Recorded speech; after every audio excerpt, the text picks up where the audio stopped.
China's #1 subway city has changed hands. One indicator to measure the competitiveness of subways is the operating mileage, which looks at the size of the city, and the other is the passenger flow intensity, which measures the popularity. In terms of operating mileage, the first subway city in China is a competition between Beijing and Shanghai, and in terms of passenger flow intensity, it is a competition between Guangzhou and Shenzhen. Today, the pattern of the first subway city is changing. Who is China's #1 subway city? Let's take a closer look in this video. According to data from the Ministry of Transport of China, as of the first half of 2024, 53 cities, including county-level cities, in China have opened urban rail transit, of which more than 30 cities have subways. In terms of subway mileage, there are currently 7 cities in China that have joined the 500-kilometer subway club, including Shanghai, Beijing, Guangzhou, Chengdu, Shenzhen, Wuhan, and Hangzhou. At present, Beijing and Shanghai are far ahead, but the gap between the two cities is minimal, and Beijing is expected to win in the future with a larger urban area. However, the length of subway mileage is more affected by population size, urban area, and construction cycle, and is more of a temporary lead. Although Beijing and Shanghai are far ahead, they will eventually be overtaken by Chongqing, which is a city that can be regarded as a province. Chongqing's planned subway mileage exceeds 1,300 kilometers. As long as time passes, it will not be a problem to win the first place. Looking at the passenger flow intensity compared with the simple operating mileage, passenger flow intensity can better reflect the competitiveness of the subway. The so-called passenger flow intensity refers to the average number of passengers per kilometer per day, which is similar to per capita GDP and per capita income. Passenger flow intensity is not only a sign of subway congestion and prosperity, but also a measure of subway efficiency and a direct reflection of a city's popularity. According to the latest data released by the Ministry of Transport in the first half of 2024, there are only 9 cities in China where the subway passenger flow intensity exceeds 1: Shenzhen, Guangzhou, Changsha, Xi'an, Harbin, Shanghai, Beijing, Lanzhou, and Chengdu. It can be seen that Shenzhen has replaced Guangzhou and has become the busiest city in China's subway passenger flow intensity. You should know that Guangzhou has been ranked first in subway passenger flow intensity for many years. Legends such as bravely entering Line 3, decisive battle in Zhujiang New Town, landing in Taiyuxi, and decisive battle in Jiahewangang are widely known. The reason why passenger flow intensity is important is that it is one of the basic thresholds for subway construction, and a key indicator of whether the subway is sustainable. According to Chinese national regulations, the initial passenger flow intensity of a newly built subway shall not be less than 7,000 passengers per kilometer per day, and the long-term passenger flow scale shall reach more than 30,000 passengers per hour in one direction peak. Taking the lowest 7,000 passengers as the benchmark, only 1/3 of the more than 50 cities that have opened urban rail transit meet this standard, and many strong second-tier cities and even provincial capitals are not as expected. After all, the cost of subway construction is high. If there is not enough passenger flow to support it, it will be difficult to form a scale effect, let alone generate operational benefits, and it will fall into a bottomless pit of losses in the future. Therefore, the relevant departments have recently made it clear that the first round of construction plans of cities that do not meet the conditions, and general prefecture-level cities will not be accepted. If the passenger flow does not meet the standard after 3 years of operation, The new round of construction plans cannot be reported. This is also the reason why the new round of subway planning in many super large and mega cities has been cut, and it is also the reason why many ordinary prefecture-level cities have been rejected. Beijing, Shanghai, and Guangzhou are the first cities in China to open subways. Beijing opened its first subway as early as 1969, Shanghai and Guangzhou in 1993 and 1997 respectively, while Shenzhen had to wait until 2004. As an emerging city, Shenzhen's economy has soared, but transportation, education, culture and medical care have once become shortcomings. In recent years, with the help of desperately building subways, universities and hospitals, Shenzhen is catching up.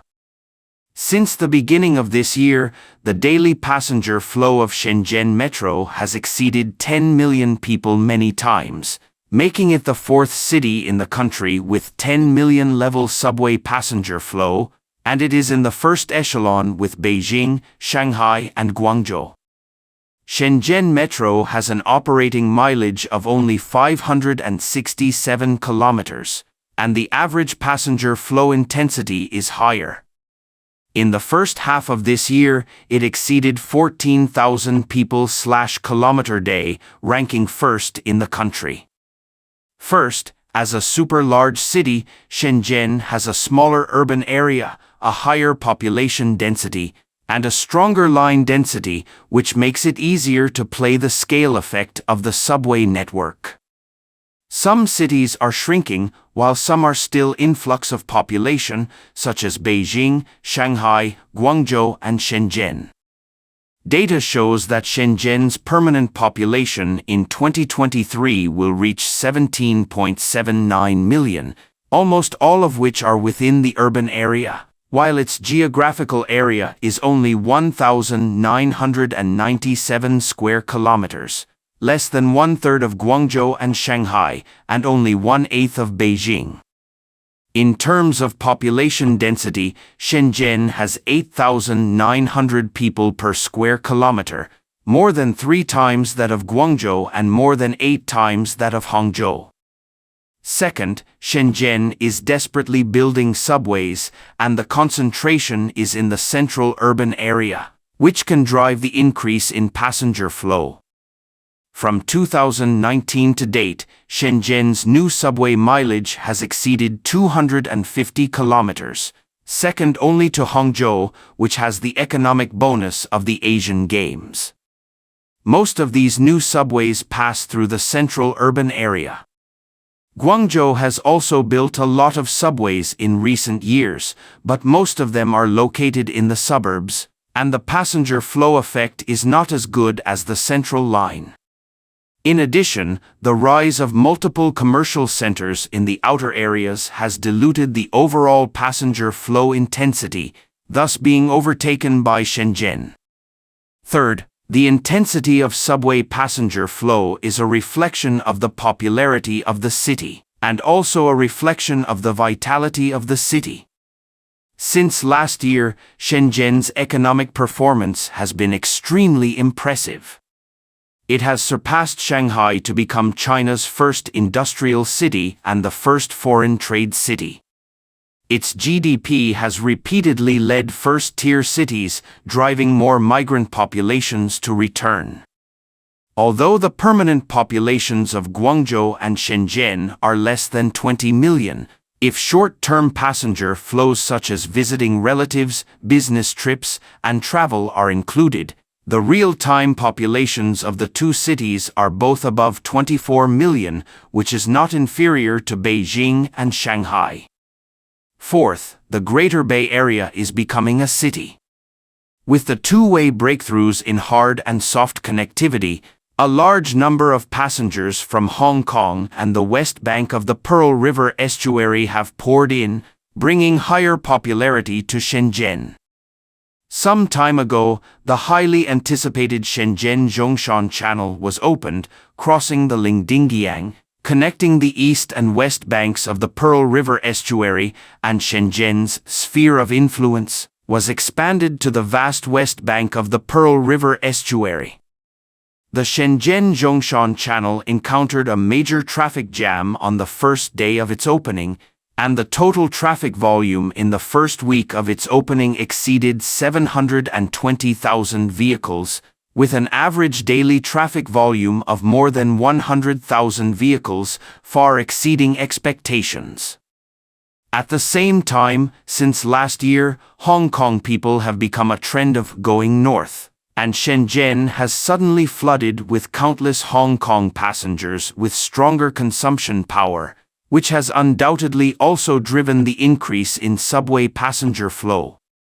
Last year, more than 40 million Hong Kong residents entered the country through the Shenzhen port, and this year the number is expected to exceed 60 million or even higher.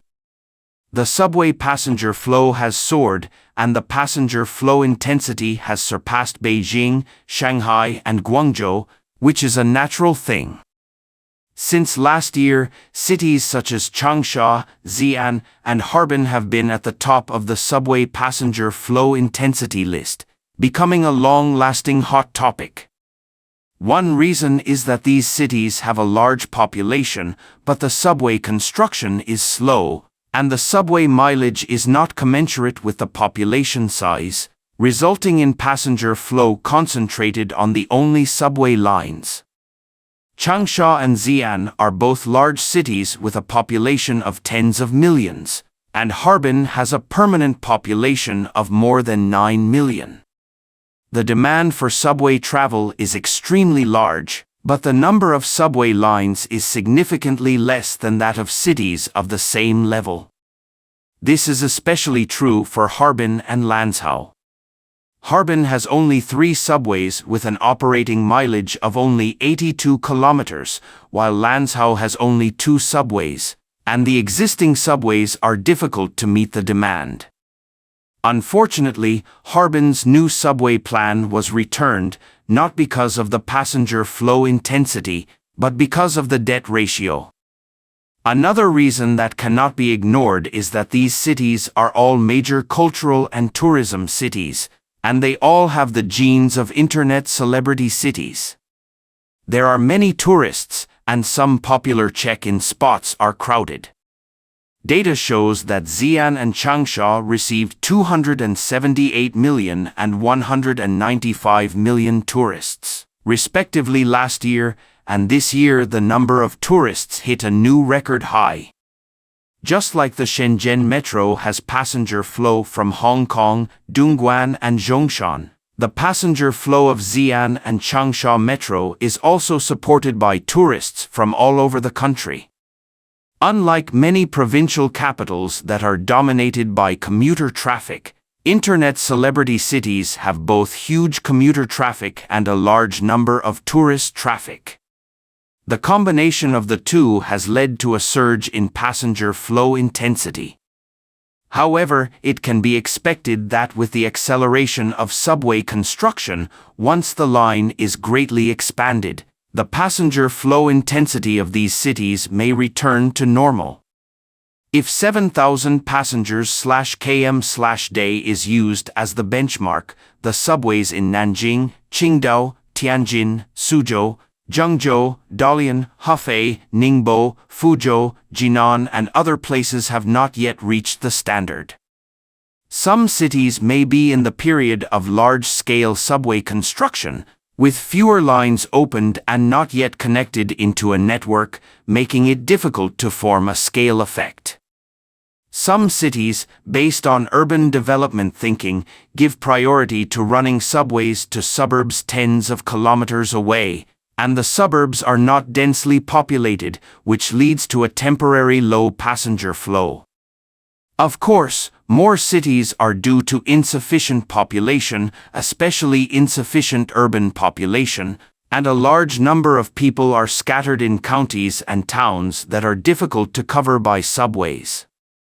Therefore, one of the 3 major thresholds for subway construction set by the state is the urban population. If the urban population is less than 3 million, the subway shall not be built.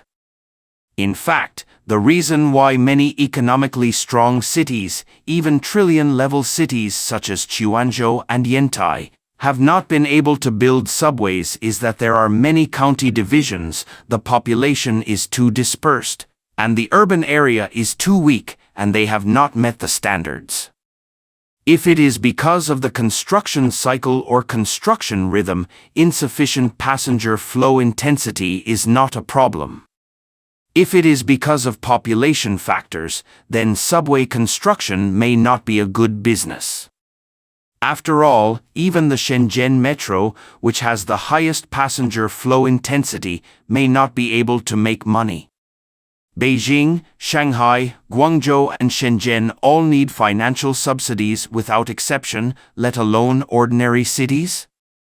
You must know that not every city has sufficient passenger flow support, not every city has sufficient financial support, and not every city's fiscal revenue can maintain high growth.